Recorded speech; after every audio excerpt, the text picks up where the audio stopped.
Alors justement, c'est quand même l'œuvre centrale, ce concerto de Tchaïkovski dans le concert. Sarah, est-ce que tu peux nous en dire deux, trois mots de ce concerto? Allô? Ah oui, ça marche. Laisse un message. Moi, déjà, d'un point de vue personnel, c'était mon concerto préféré. En fait, je l'avais travaillé petite, j'avais 11-12 ans. Et, et, euh, et après, je l'avais laissé un peu de côté parce que souvent, quand on aime les choses, on a peur de, si on les voit un petit peu trop tous les jours, de s'en lasser. Et donc, je me suis dit, bon, ben, je crois que je vais attendre une occasion de la vie pour pouvoir jouer ce concerto. Et je pense qu'il n'y avait pas plus belle occasion d'associer ce concerto à un film sur la musique, parce qu'on n'utilise pas simplement ce concerto pour la musique, mais c'est aussi pour donner du sens à l'histoire et pour la souligner, pour que les gens aient de l'émotion, et naturellement et sincèrement. Et voilà, c'était un grand plaisir de faire ça pour cette occasion-là, surtout avec Radu, on a les mêmes origines, je suis d'origine roumaine aussi, et c'était vraiment une vraie rencontre, quoi, avec le concerto, une nouvelle rencontre par le cinéma et une rencontre avec le réalisateur aussi. Pas avec lui, tu l'as pas aimé du tout, alors que c'est lui qui t'a amené sur le projet, je te connaissais pas du tout. Non, je sais. Non, mais ne sois pas reconnaissante. Hein, non, mais tu veux mettre la zizanie un peu. On est un peu fâchés. Hein. On vous racontera après. C'est pour ça c'est une autre histoire, ça c'est pour le... C'est un véritable drame qui se joue devant nous. Non, mais pour dire une parenthèse par rapport au DVD, dans le DVD, un des bonus, vous voyez aussi l'enregistrement de la musique en 2 étapes à Budapest avec Sarah, Armand, Vincent qui est ici présent aussi, qui est l'ingénieur du son d'Armand. Ce qui est important à préciser aussi, c'est que Radu m'a dit bon, alors voilà, je te donne la version de David Oistrakh, qui était un très très grand violoniste russe, avec les montages, les coupures dont Armand s'est occupé. Et il m'a dit, bon voilà, donc tu dois jouer les mêmes tempos, les mêmes intensités, tu dois jouer aussi bien que lui, en fait, en 12 minutes 22. Donc j'ai dû ajuster mon interprétation à 12 minutes 22, l'écouter des centaines de fois pour être sûr que ça tombe bien avec exactement le minutage demandé. David est content.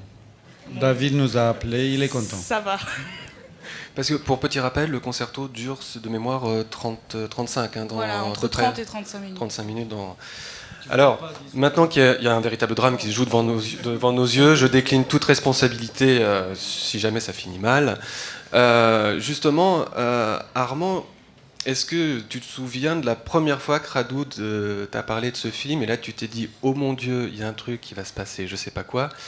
Et la relation, quelle est la relation générale entre un réalisateur et un compositeur de musique de film? Comment elle s'articule? Est-ce qu'il y a beaucoup de travail en amont? Relation sexuelle d'abord. Non, déjà qu'il y a une zizanie, si on fait rentrer le sexe à l'intérieur, on va pas s'en sortir. Très mauvaise relation en général.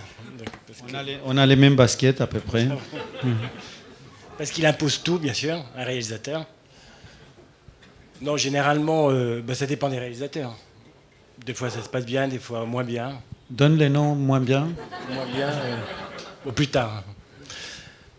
Non, avec Radu, ce qui est génial, c'est qu'il est... bon, je dis ça parce qu'il est là. C'est qu'il... d'abord, il sait toujours tout. Hein. Il sait ce qu'il veut, donc il impose tout au départ, mais après, il change. Donc quand on amène... C'est vrai, non. Quand on amène ce qu'il veut et peut-être un peu plus, il est content. On arrive vraiment avec Radu à avoir un dialogue, et il est tout le temps, il est très présent sur la musique, donc, parce qu'il s'en occupe une fois, hélas. Une fois qu'il a terminé son film, il est là. Bon, Armand, t'as fait ça, Armand, là, c'est tous les jours. Hein. Toi, en tant que compositeur de musique de film, si on arrive avec un univers où tu dois tout créer, c'est plus simple pour toi, ou il y a d'un coup Radu qui arrivait à... C'est le concerto pour violon de Tchaïkovski. Est-ce que c'est un avantage? Tu dis, non, c'est pas un avantage, c'est un autre challenge, de toute façon, de se dire comment construire la musique. Non, des musiques de films, on en fait pas mal, donc c'était... d'être confronté à autre chose, comme ça, c'était intéressant. Et il fallait construire autour de comme le film, enfin, construire autour du concerto. Donc tous ces univers amenés de construire vraiment avec l'histoire du film. Il faut dire une chose, c'est que beaucoup de gens pensent que dans le film, il n'y a que Tchaïkovski. Tchaïkovski, c'est 12 minutes 20 à la fin. Effectivement, c'est l'apogée et qui est adapté. C'est une adaptation de Tchaïkovski, puisque Armand a quand même écrit, d'une part, le début chaotique de ses musiciens. Ça, c'est de la composition à l'intérieur du Tchaïkovski. Après le montage, il fallait que ça raccorde, entre guillemets, et qu'il n'y ait pas de rupture à l'intérieur du concerto. Donc, c'est quand même une réflexion. Il faut dire que pour que le concerto explose à la fin, il fallait concevoir toutes les autres musiques avant, en amont, qui sont de la composition, et qu'elles soient justes et qu'elles ne prennent pas la place du concerto. C'est-à-dire, tout ça, c'est une réflexion.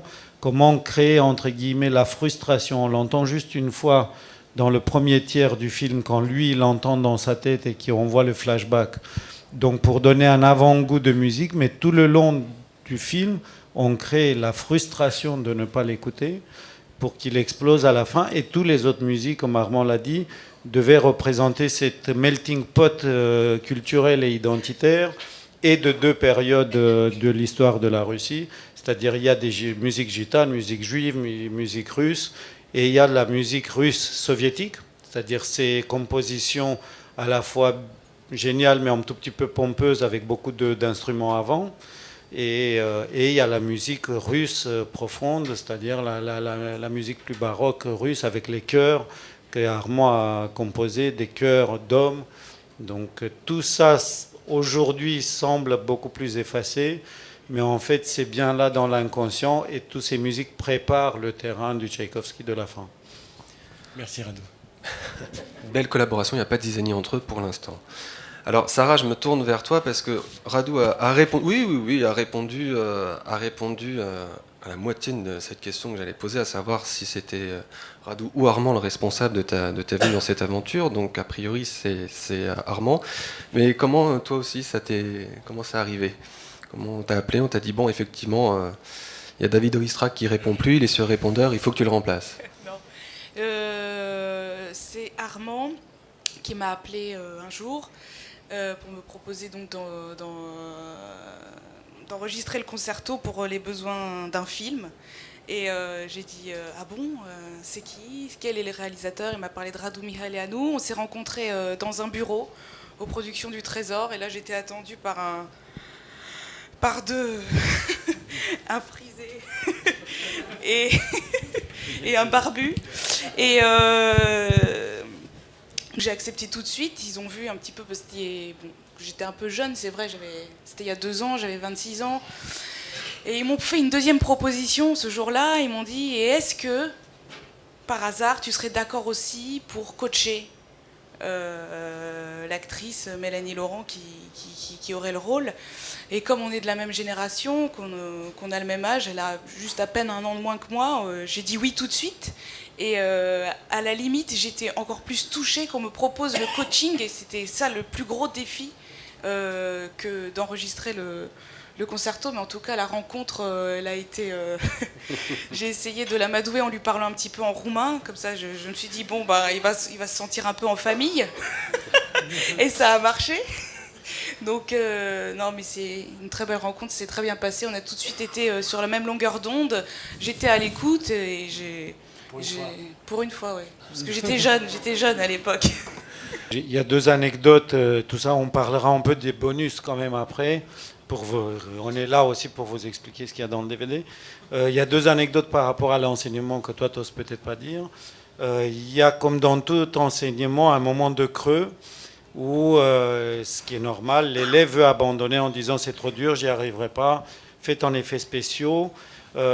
Puisque, comme Sarah l'a rappelé, ce qui m'intéressait tout d'abord, c'était une attitude.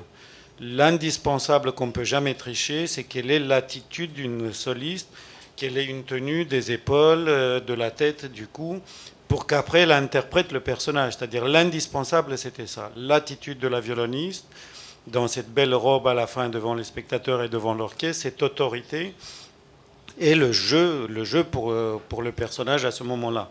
Et après, cerise sur le gâteau, si elle pouvait interpréter le concerto main droite, etc.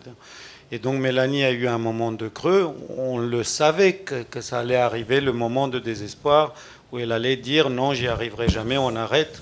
C'est beaucoup de travail pour rien, puisque c'était énormément de travail. Et Sarah a eu une idée quand même assez exceptionnelle. Elle l'a amenée dans un concert à Barcelone, si mon souvenir est bon. Donc elle a joué à Barcelone, un grand concert. Mélanie a regardé le concert. Elle était encore plus désespérée à la fin, en disant mais jamais, jamais de la vie, j'arriverai à être crédible et à jouer comme toi. Donc c'est pas la peine, on arrête. Et en coulisses où il y avait tout l'orchestre, Sarah lui a mis le violon dans les mains et lui a dit montre à tous mes copains de l'orchestre ce que tu sais faire. Elle a mis le CD. Donc au début, semble-t-il que Mélanie a refusé. Elle a dit non, je vais avoir la honte. Après, elle l'a fait, tout l'orchestre était scotché, l'ont applaudi. Donc là, voilà, talent de psychologue de Sarah, c'est reparti pour un tour, puisque Mélanie s'est dit, bon, bah, je suis peut-être pas si mauvaise que ça.